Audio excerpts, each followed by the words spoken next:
to mow or not to mow? So let's answer that, at least give it our best attempt to answer that, because the real answer is it depends. So let's go over some of the scenarios there where maybe you would, maybe you wouldn't. Depends on your goals, what you want to achieve. So let's jump into it. Thing number one to consider: moisture. Got to ask yourself, is it dry? Is it not dry? What's the long range forecast looks like? You know, if you cut all that grass off and you mow it down, that's going to put you in a scenario to where you may not have any grass to eat. You mow it down, you chop it up, nothing there to eat. Cows eat grass. So you got to think about that. I got neighbors that mow every year about this time of year, and it's kind of a form of recreational mowing. You know, you got a mower, you got a tractor, you've got a little bit of time on your hands.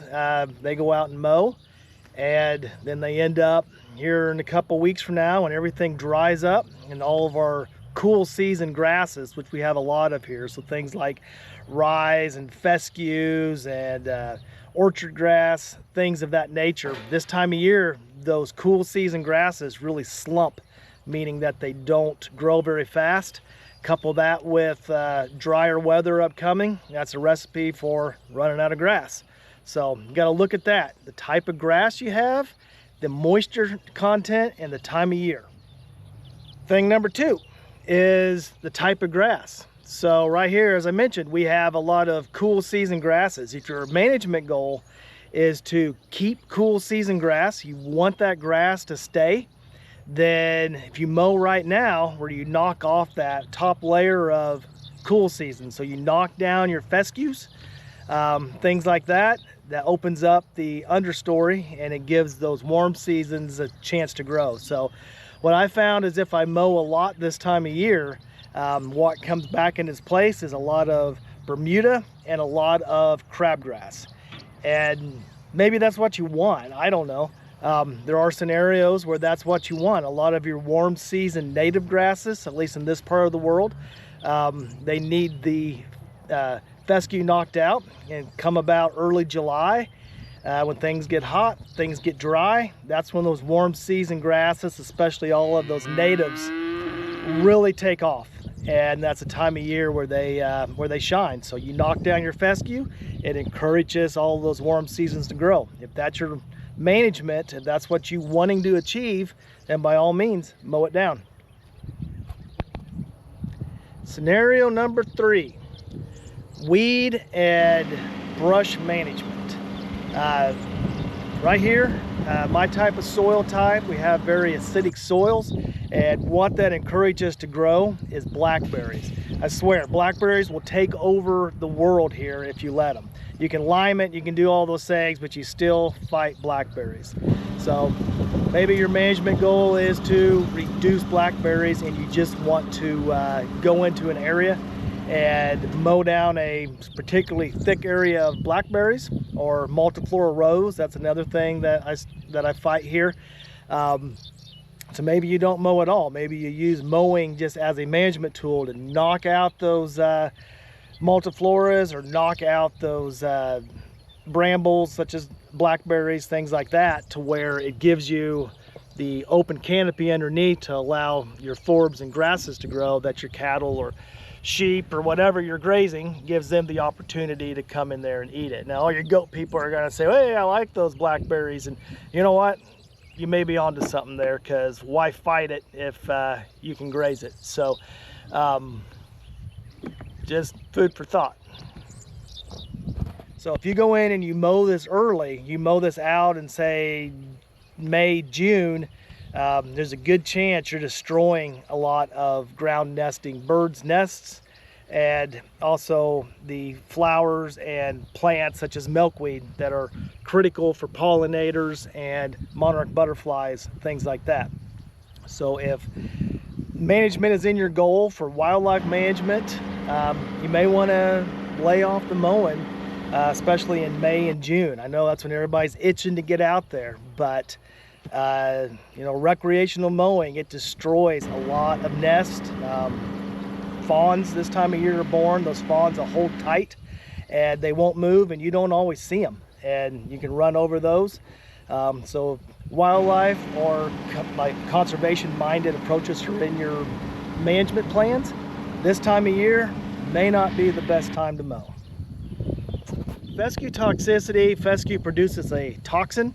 That toxin generally peaks this time of year to where if the cattle eat it, it's in the more mature leaves of the fescue plant, so those fescue plants grow out and they're mature, which a lot of this that you can see and hear is.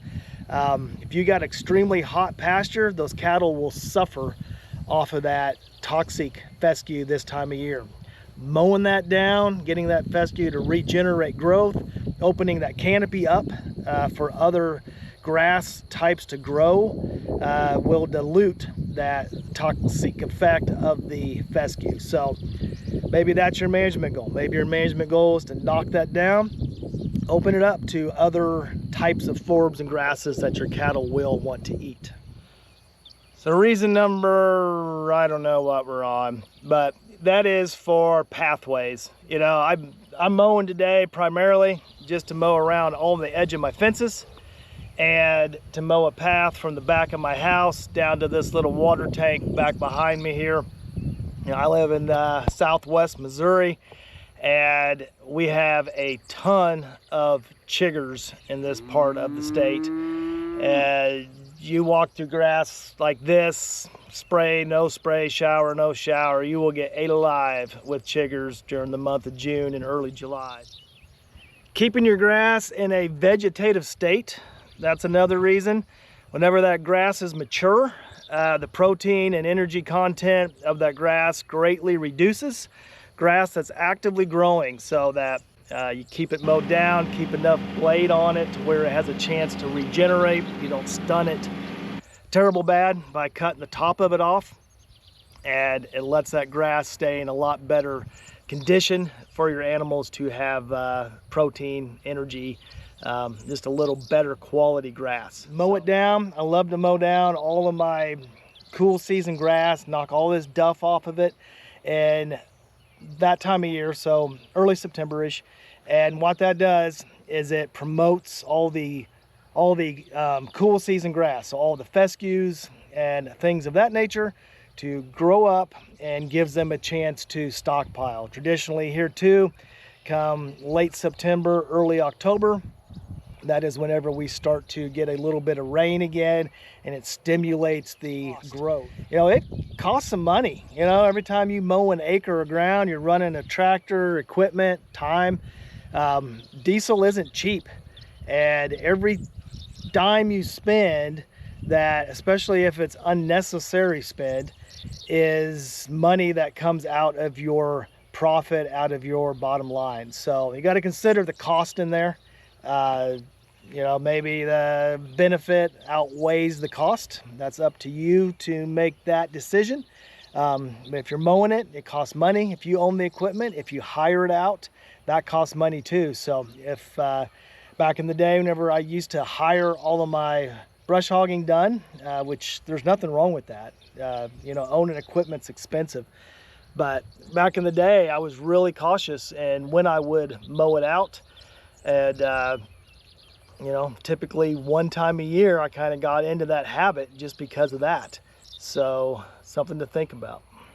Stocking density, and the reason that matters is if you got enough mouths out there and feet, you know, mouths munching and feet out there trampling, you can control the vegetative state, the height of that grass, just by moving your livestock through it. So if you're understocked, you may end up in a scenario like this where you've got a lot of grass sitting back there, coupled with a wet year, a lot of grass sitting back that is excess grass. So the right stocking density, the right year, you can really control the forage growth and height off of rotations, how you move your cattle through your paddocks, assuming you have paddocks and a rotational system.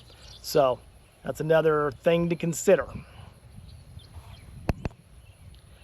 Kind of expand on the weed management. So later in the years, the weed grows higher, right? And also, depending on the species of livestock you have grazing It depends on what they eat and what they don't eat. So later in the year, whenever you're like here, cool season grass, once it really lags, what's growing actively is the weeds, the blackberries, the ragweeds, you know, all that stuff. Your cows go through, goats, whatever the heck you're grazing, your sheep, whatever, they go out, they graze, and they eat the most desirable, the most nutritious grasses and forbs that are out there. Well, what's that leave? Well, that leaves behind a bunch of junk that you don't want, because your cattle won't eat it. It robs your soil. It robs your soil of nutrients. It robs your soil of moisture. So you don't want those to overtake. And where that threshold is between just a few and too many, that's up to you to decide. But that's another scenario. Later in the season, you'll see it. You know, your cows are going to eat out the grass. You're going to leave little patches of stuff they're not going to eat. And then now you've got those forming seed heads. And a good way to control those is to clip them off before they have a chance to reproduce. You know, you clip them too soon, they're just going to come back again, then you got to do it again. So timing on that matters. But that is another scenario though where mowing has a place.